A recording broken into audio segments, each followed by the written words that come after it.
Welcome to BIV Today, the daily business news show from BIV Newspaper and BIV.com. And I'm BIV reporter Tyler Orton.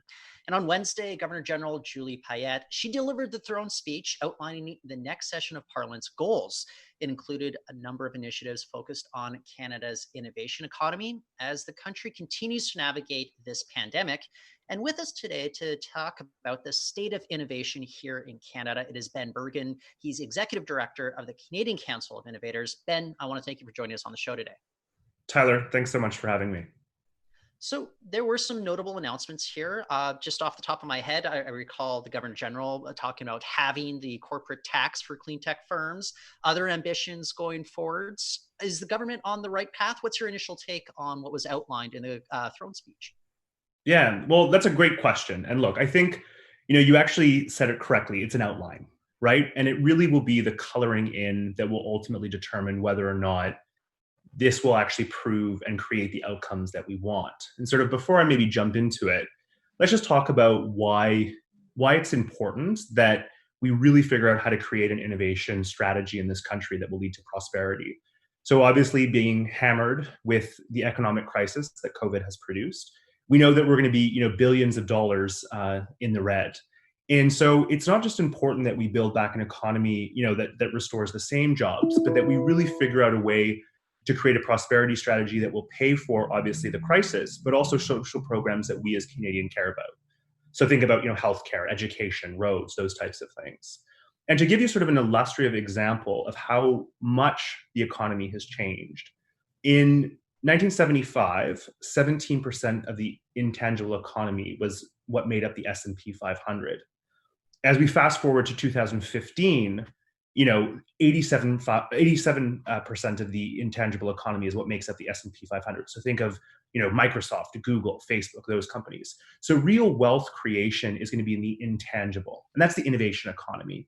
So as we will build back, we've got to really figure out how do we actually create successful technology companies that can compete and go global and actually build capacity. And I think what we see in this document from the speech from the throne is some elements that can definitely help that, but it will really be the execution that's important. So, at the Council of Canadian Innovators, I work with 125 scaling technology companies. These are the companies that really are adding, tens of thousands of people each year to their ranks. And these are really good paying jobs. And if the government wants to really, figure out how to get out of this, crisis that we're facing from an economic perspective, these are the companies that will sort of lead the charge. So if we break down the government's announcement, we can kind of look at it in sort of three key buckets: talent, capital, and let's call it, customers or, government purchasing through procurement. And so when we look at, let's say, the talent framework that they Governor General outlined, we look at two pieces that are potentially helpful there. One is a continuation of the government's policy around attracting global talent. That's been a huge win for Canada. CCI helped write the GSS, or the Global Skills Strategy, a number of years ago, and that's brought close to 40,000 highly skilled workers to Canada. The fact that the government is committed to continuing that is really, really positive. The one wrinkle I would say in all of this is that program has actually slowed during COVID. So how do we make sure that it's able to return and be robust? We're potentially going to have another year and a half, 2 years of this state where it's going to be, a challenge. So government has to figure out how to make that work. So there's one element.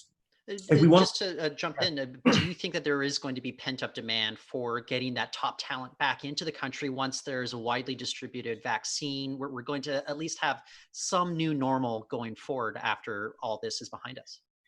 Very, very much so. And look, the demand actually hasn't stopped, right? So, we work with firms that are still trying to bring in, one or two really highly skilled workers, whether they be C-suite. So think of a CFO or a CTO from, another jurisdiction that can help add jet fuel to those companies. So the race for talent is still going on, even though, COVID is happening. So we haven't really seen a decrease in that demand from the ecosystem. Interesting. I think just to pull on maybe, two more pieces to look at is on the access to capital side. So, government has committed to a wage subsidy that will last until, 2020, the summer of 2021. And that's positive. But as we saw in the government's first iteration of that wage subsidy, technology companies actually couldn't access that funding. So what we'll be really looking for is, what is the criteria for tech firms to be able to access wage subsidies? Are they able to actually access those dollars, or will it shut them out and really favor traditional industries, which are obviously important and need to be supported? But are we are we really pivoting and kind of moving forward? The next Was it a area. relief, though, to hear that the government is committing that for the wage subsidy program through to next summer? Look, again, I think it's one of those things where it's in the details, right? Yeah. So the way that technology companies often report things like revenue or sales is a bit different than the intangible, right? It's not like a hotel where percentage of bookings or that type of thing that really sort of matters. So again, this is, I think the document as an overall is aspirational in some of its areas, but it's how it actually is implemented that matters. And probably the most highlighted example I'll give you is really around sort of government purchasing. So, the government really talked about how we were able to buy and procure PPE domestically, right? And I think this has really sort of shown the caveat and the challenge that we're facing as a country in needing to be able to produce our own capacity.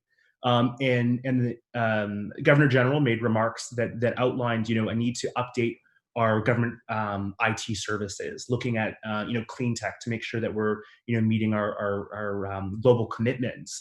But how that solution is actually procured is ultimately what will create wealth and prosperity. And to sort of dive a little deeper into that, what I mean is, if the government wants to buy an IT solution from, let's say, a Microsoft or an IBM, overwhelmingly that goes to support that firm and that sort of global giant. But really looking at procurement that is actually buying from domestic innovators is how you create a purchase order. It's how you create wealth. It's how you create opportunity. And one of the really big challenges that a lot of smaller Canadian tech firms face is that they really struggle to actually be on that end of the procurement side. So figuring out how we can actually buy domestic, obviously it needs to be as good and as strong, but figuring out how we can build those relationships where domestic innovators are actually the ones creating the solutions to the challenges that the government is putting forward will help really support and create a innovation economy. It's how Israel does it. It's how South Korea does it. It's how the Nordic countries do it. And really, we've got to get ourselves in that game. Hasn't it always been an issue? I talk to so many tech companies and they're like, well, the Canadian government thinks if it comes from Canada, it might not be that good. Let's just go with some of the incumbent companies. Nobody's going to get fired if we go with a Microsoft or an SAP or something like that. Look, I think that is a kind of traditional language that sort of definitely kind of bubbles around that. But I think the crisis has actually done two things, right? One, it has indicated that on some of these procurement solutions, that we have to have our own internal national capacity. And I think PPE is the best example of that, right? I mean, there was that moment where the president of the United States was potentially threatening the release of millions of masks that we had purchased. And that really should be a wake-up call that this actually permeates not just health, but other areas as well. Think of cybersecurity. We need our own national capacity to protect not only businesses, but government and also citizens with that type of capability, right? So these things actually begin to pull at things around national security. They begin to pull at things around like democracy, personal freedoms, and some of these elements. But the other area is also the economic. So you're able to create sort of a multiplying effect of good things, right? Positive, good paying jobs, but then also begin to actually secure other areas where we're potentially, vulnerable and weak. What do you think is kind of the state of say early stage companies in the innovation economy right now versus some of those more anchor companies? I wonder if a lot of these startups are quite concerned about the prospects of hiring, the prospects of raising capital. What's your take right now? Maybe what can we do to ensure that the economy, the innovation economy, is still going to be vibrant as we navigate throughout the pandemic? Yeah, so great question. At the council, we predominantly deal with scale-ups, so less on the startup side. But that being said, at the council, we've really tried to be sort of a galvanizing force across the ecosystem. So I've heard from many startups, and the real kind of concern that we're hearing, I think, is a number of the pieces that you've just highlighted. So I might be answering, a bit of your question with sort of how you phrased it, and it really is around some of the access to capital side, right? Startups often are sort of pre-revenue, and they're a good idea, and there are a couple of people kind of thinking about it. And where they're struggling is on the capital side. So when we look at something like the wage subsidy, how it was traditionally orientated, they weren't able to access that. So, how can the government come up with access to capital means that will allow those companies to continue on and continue working? So that's really, where we'll want to see some of the details in the wage subsidy piece. The government, I believe it was in April or maybe late March. Sorry, timelines are a little bit crazy with obviously COVID. Created two Time pieces. has no meaning anymore. Yes, I I know. can I confirm. know. Yeah. One of my coworkers said it still feels like March, Yes. but is around the IAP program, which was delivered through NRC. And then also the regional diversification hubs also got some money that was allocated. That was about $1 billion. I think it was 330 something million for the IAP program, and then around 600 that was delivered through the economic development hubs. And predominantly that money went to scaling technology companies into startups, right? Companies that were really struggling on that capital side. So I think making sure that we can shore that up will be critical in order for those smaller companies or startups to be able to continue to move on for the next sort of 6 to 12, 18 months. Do you get the sense that there is at least broad recognition about the role to play of the knowledge economy moving forward, amidst this pandemic from the government, that they are willing to sit down, consider some out of the box things with regards to supporting industry that they had not considered maybe just, 2-3 years ago? Yeah, look, I think that there is an awakening that has happened in Ottawa around the difference between domestic and foreign technology companies. And I think that seeing the comments around taxing the global giants is language that articulates that. And to go a little bit further into that, what I mean is, the government 2-3 years ago was very concerned about getting photo ops with, Facebook and Google and Sidewalk Labs and all of those types of organizations, and very much viewed as sort of the darlings of the ecosystem. And I think that's changed over the last number of years, and there's now a real consideration to tax them accordingly to create a more level playing field. Canadian firms are taxed, but a lot of those foreign firms are not taxed in the same sort of rate. So I think that is actually quite a positive policy shift, because it creates a level playing field for our own domestic innovators. And I alluded to this earlier, but if you look at whether it be Israel or the Nordic countries, Japan, South Korea, it really is about creating an environment where domestic tech companies can scale, grow, become global players, create billions of dollars of revenue, ultimately creating good jobs and real long-term prosperity that we need to figure out. And I think that this crisis may have really awoken that in a way that we hadn't really sort of noticed before. So I think that's maybe sort of the silver lining in it from the innovation ecosystem. Oftentimes, as a technology reporter for the newspaper, people ask me, well, what is one of Canada's great strengths here? I often go to the talent acquisition aspect of it, the ability to bring in people from all over the world, and just the diversity within Canada and how representative that is. I still think there's a long way to go in many cases, but what do you think it is with regards to Canada's strengths? Why should the government be so invested in moving forward with our tech sector, our innovation sector? Yeah. So, I mean, two pieces there. I think, one is all companies in the future will be technology companies. So if we don't figure out how to create successful technology companies, we're not playing to the future.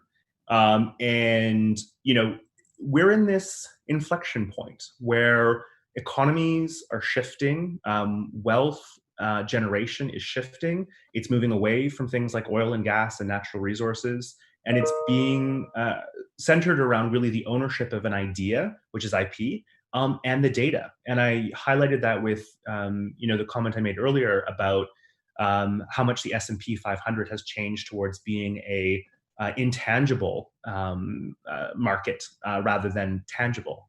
And that really highlights it. So, the Canadian government has to figure this out if we actually want to be able to have a prosperous country where we're able to pay for social programs that we care about, where we're able to pay for the debt that's been generated from this pandemic. So this is everything from an economic perspective. And if we don't figure this out, we could find ourselves in a very serious situation.